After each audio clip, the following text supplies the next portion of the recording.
Hi, my name's Sam. And my name's Dave. And this is our first video review together. We've been talking about this for a long while.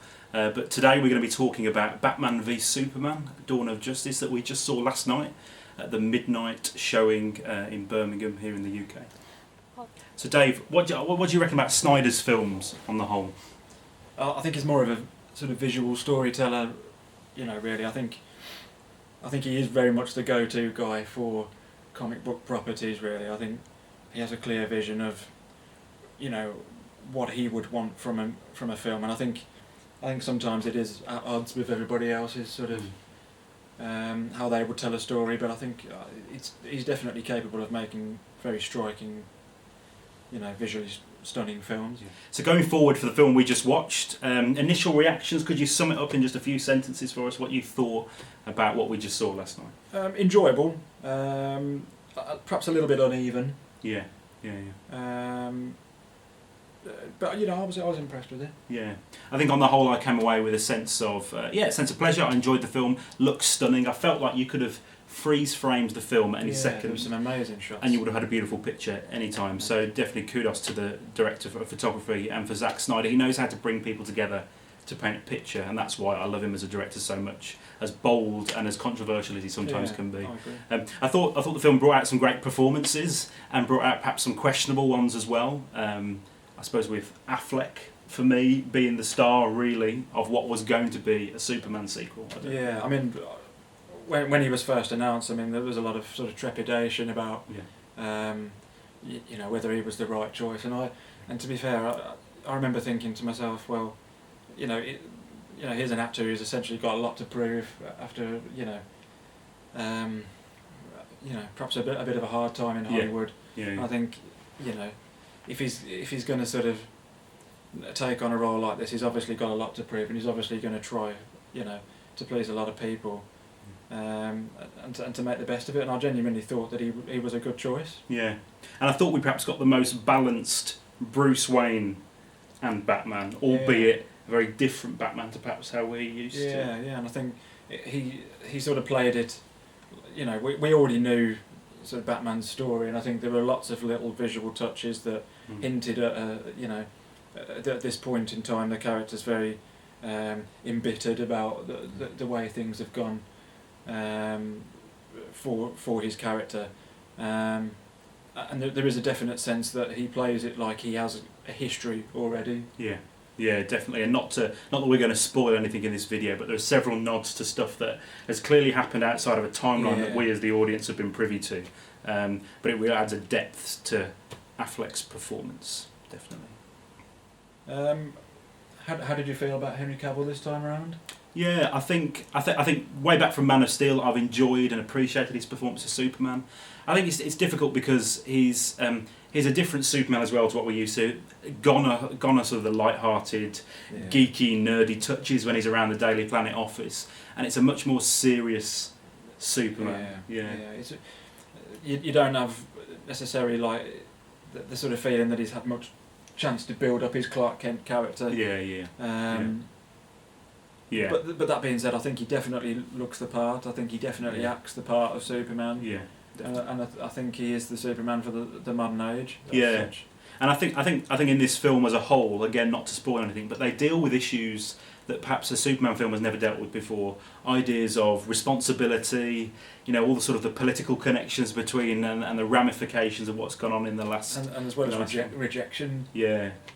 And I suppose hand in hand with Cavill was Amy Adams' performance of Lois Lane, which in my opinion is probably my favourite portrayal of a Lois Lane we've ever had, even over Margot Kidder. So I'm not sure about that, but I think she was definitely given a bit more to do this time around. And some people would probably disagree with that, but there are fundamental moments that she played.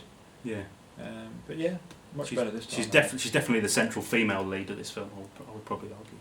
And then we were given the surprise. I mean, maybe controversial again that they decided to display her so prominently in the merchandise. But we had Gal Gadot as Wonder Woman, the first time in motion picture history that we had Wonder Woman. It's about time. 70+ years or something. The character's been around. How do you feel that was introduced? How do you feel she came across? I got genuinely quite excited when there were references to The costume, you know, not to give too much away, but there were scenes where she was sort of not in her typical costume, but you could see that the design was and intended. This is intended to suggest that she is very thoughtful in that regard. That character. Yeah. If anything that's come out, I think we've both talked about this, but we're both more excited about the possibility now of this standalone Wonder Woman film coming out next summer, with a still that's just been released online with some more of the cast just yesterday, but also what could become of a standalone Batman film. But yeah, she's not given loads to play with in the film. She's got sort of limited lines, small amount of screen time on the whole. Yeah. But I think she's a key player in the film. Small part, but Jeremy Irons turns up as Alfred Pennyworth. Yeah. There was definitely a gravitas with Irons' Alfred where it made me feel like he's been Alfred for ages. Yeah, there was that sense that there's 20 years of history here that we just haven't seen, and there's some stories there. Yeah. And so I look forward to seeing him turn up in future films. Cause I think he'll be a good amount of light relief. I think he added some much needed humour to certain scenes as well. Yeah, definitely. Controversial casting of is it Jesse Eisenberg? Yeah. What were your thoughts? I think from day one I was sceptical, wanted to believe in it, and I think on the whole I was disappointed by his performance. Perhaps not as much as some of the critics online have been panning his performance. I think I came away feeling a little bit relieved that he didn't chew the scenery as much as some people said he did. Yeah. But overall, I think it's an unhinged performance, but unhinged in the wrong sort of way. I prefer my Lex Luthor to be a bit more in control, a bit more scheming, and if anything, Eisenberg came across more of a Joker or a Riddler sort of character than a Lex Luthor for me. Yeah, he's definitely an acquired taste. They've deliberately gone with a younger Lex Luthor to allow a bit of growth in time to see where he goes from the events in this movie. Yeah, and his character's left wide open. And if anything, I suppose they did try something bold, although I would say it didn't pay off. But like they have with Superman, they've tried to wrestle with perhaps some more contemporary, more mature issues about Superman. The same with Eisenberg is they've given us a very much sort of Google, Facebook interpretation. But I think he channels Mark Zuckerberg from the Social Network and all that sort of stuff. So, yeah, on the whole, I think it detracts from the performance, and it's not the sort of foil that we wanted for the two main guys. Yeah. But I think overall, my initial reaction to the film is positive. But on reflection, I think, like you're saying, being uneven, I think it does take too much on, and I think the film ends up being a bit of a slave to have to reboot a new Batman for us, post Nolan, post Bale. Kick off a whole DC universe in sort of one film, pay off from the massive fallout of the last Superman film. It probably had three or four things to achieve, when really it should have had to focus on two of those. Yeah, perhaps. And that, if anything, with the story and the pacing, is where it probably falls down. The talk already about an extra 30-minute cut, which is interesting because some people would probably say the film's bloated and it's too much already and could have done with a more hard-hitting editor. But what do you think another 30 minutes would do to the story? Do you think it will be positive? Or? Well, I've heard it's going to be R-rated, so I don't know if there are going to be particularly more violent scenes or more action scenes. I don't know if there's going to be more, if it's going to be more character driven. What would you like to see? Do you think? I'd like to see a little bit more of Batman, a bit more of his capability. I'd like to see him reflecting a little bit more on. Characters from his past. We've all seen the stills of the Robin suit of the Joker. Jokes on you, Batman. I'd like to see a little bit more reflection on that. Perhaps a little bit more interaction with Alfred. To get just to beef up some of the parts. Yeah. For me, out of 30 minutes, I would hope that we perhaps get a little bit more balance with Superman. Perhaps see a few more with him. I'd like to see. As much as I'd struggled with his performance, I would hope that in those 30 minutes there's some scenes with Eisenberg that would redeem his performance a little bit, that would perhaps add a bit more coherence and a bit more gravitas to him, as opposed to this sort of annoying sort of teenage style character. It would be interesting to see if we could get something from that. And I just really enjoyed Wonder Woman in it, so if there's any more seconds of Wonder Woman, that'd be great fun. I should have said that. More Wonder Woman, of course. There's going to be fanboys all over the internet. And visually, I mentioned this just at the beginning, but I think the film was a delight, really. Would definitely definitely get big kudos for the fans. Oh, I yeah. think. I don't know whether there are some sequences that are a bit inaccessible for those that aren't completely sold on the characters, for those casual fans, or for those people that don't really know much about Batman or Superman at all. Thinking of one particular dream sequence that has turned up in trailers. Yeah, quite bizarre, really. I don't know if there's going to be any extension of that in the 30-minute added in. Yeah. You know, I don't know if that will elaborate any more on that. I personally would probably put it above Avengers 2, definitely. Definitely. Very different sort of film, much darker. In fact, you know, if you thought the Nolan films were dark, wait until you see this. The design, just the look and the feel of the film, I just drank it in, really. It just reminded me a lot of Watchmen, just almost just sort of storyboards lifted straight out of the comic strips, chucked straight on screen with millions of dollars thrown behind it. It just looks the business for me. Oh, yeah. I think for me, perhaps a criticism would be where the big finale, the big battle at the end, with what I don't think is a spoiler to say that they face off against a creature not from Earth, at least, and yeah, it's something perhaps we haven't seen in a DC film before. For me, there is a bit of a jar with the supernatural at the end, and what again is perhaps a slightly over-egged final battle, a bit akin to Man of Steel, and a lot of critics there about definitely 50-50 on that one. Yeah, unnecessary destruction possibly.